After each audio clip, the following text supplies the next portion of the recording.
On se propose dans cette petite vidéo de vérifier les lois de Snell-Descartes. Ce sont les lois de la réflexion et la loi de la réfraction. Pour ce faire, on va utiliser un petit laser ici qui envoie un faisceau parallèle de lumière qu'on va considérer comme un seul rayon, un cercle gradué en degrés et un milieu ici, c'est en plexiglas. Ici, on a un verre d'indice n. Donc, on commence par régler la lumière laser sur une incidence normale. Voici le dioptre d'entrée et on a ici un angle égal à 0. Et on a un angle égal à 0, un angle d'incidence égal à 0, donc un angle de réfraction égal à 0. Maintenant, on va varier l'angle d'incidence. Donc maintenant, j'ai réglé l'angle d'incidence sur 10 degrés. Pour 10 degrés, on a un rayon réfléchi et un rayon réfracté. Le rayon réfracté possède un angle de réfraction et l'angle de réfraction qu'on voit ici, c'est pratiquement 6. Donc on a n de l'air, c'est 1 sinus de 10 égale à n du verre fois sinus de 7 degrés, bien sûr. On peut régler un autre angle, 20 degrés par exemple, et pour 20 degrés, on a un angle de réfraction qui est égal à 13, à peu près 13. Donc à partir de cette manipulation-là, on peut vérifier les deux relations de Descartes, N1 sinus I1 égale à N2 sinus I2. On peut vérifier aussi le fait que l'angle de réflexion égale à l'angle d'incidence. On peut aussi voir que toujours l'angle qu'on a ici est inférieur à l'angle qu'on a là, pour n'importe quel angle.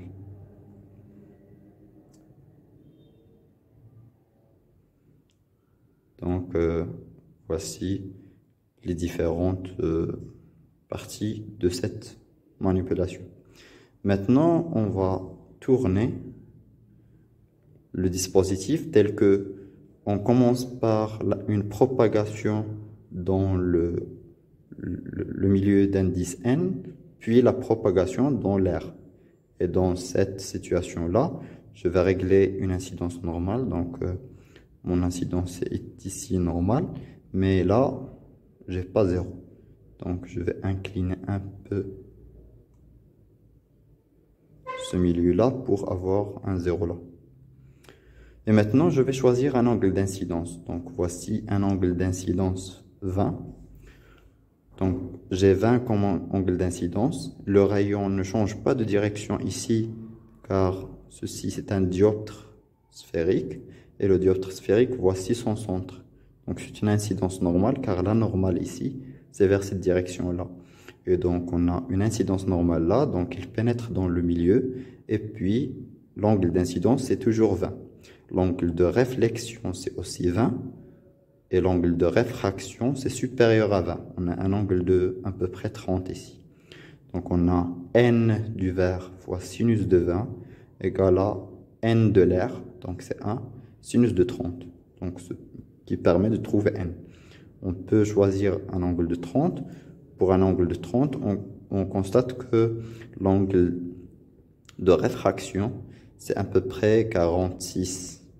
Donc, je peux augmenter l'angle d'incidence et je remarque toujours que l'angle d'incidence est toujours inférieur à l'angle de réfraction.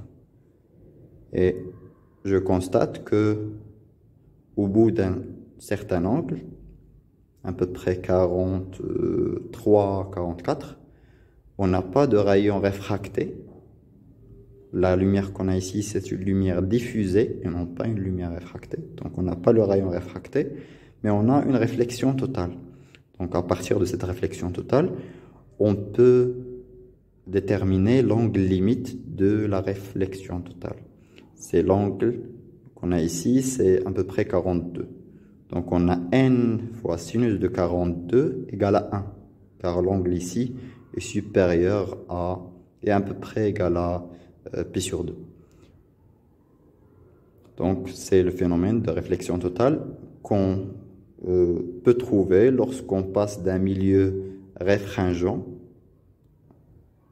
un milieu d'indice n, à un milieu moins réfringent, donc d'indice n plus petit. Je passe du milieu d'indice n à un milieu d'indice plus petit. Et bien sûr, même si on augmente l'angle, on trouve que toujours, on n'a pas de rayon réfracté, on a toujours le rayon réfléchi, donc on a toujours la réflexion totale pour n'importe quel i supérieur à la valeur initiale qu'on a trouvée, qui est pratiquement égale à 43, je pense. On remplace notre milieu par une lame à face parallèle. Voici une lame à face parallèle. On a ici une incidence normale, donc on a là une sortie normale. Donc, lorsque j'augmente l'angle d'incidence, je peux régler par exemple 10. Je constate qu'on a ici l'angle réfléchi et le rayon réfléchi et le rayon réfracté. Je peux décaler un peu notre lame.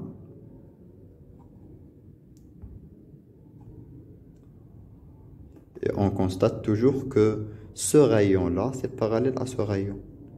Pour vérifier ceci, je vais augmenter de plus l'angle. Donc, lorsque j'augmente de plus l'angle d'incidence, 45 par exemple, on peut constater que on a ici un rayon incident qui est réfléchi. Voici la première partie réfléchie. Il est réfracté là. Donc, on peut relier entre ce point et ce point. Donc, on a un angle de réfraction là. Et on a ici un angle de réfraction. Voici la deuxième partie réfractée. Et voici la deuxième partie réfléchie qui sort de là. Donc, on peut remarquer que cet rayon-là est parallèle à ce rayon. Donc, les deux rayons, le rayon qui entre incident sur la lame et le rayon qui sort de la lame, sont des rayons parallèles. Donc, pour une lame à face parallèle, l'angle d'incidence et l'angle de réfraction à la sortie sont les mêmes, même si ici, on ne peut pas lire bien l'angle. On a l'angle d'incidence, c'est 30, mais l'angle de réfraction, c'est pas égal à 30, car ce rayon-là ne passe pas par le centre. Il est parallèle, mais il ne passe pas par ce centre-là. Donc, on ne peut pas dire que l'angle, c'est 26. On va utiliser maintenant une lentille. C'est une lentille convergente ici. Donc, voici son axe optique. Donc, un rayon qui vient en incidence normale, il va passer directement car il va passer par le centre. Maintenant, si je décale cette lentille vers le haut, donc un rayon qui vient parallèle à l'axe optique est décalé vers cette position-là, il va converger en passant par F. Donc, F, c'est l'intersection de ce rayon-là et l'axe de symétrie de notre lentille. Je peux faire l'expérience d'une autre façon en laissant cette lentille et en déplaçant le laser. Donc, pour un rayon qui est parallèle à l'axe optique,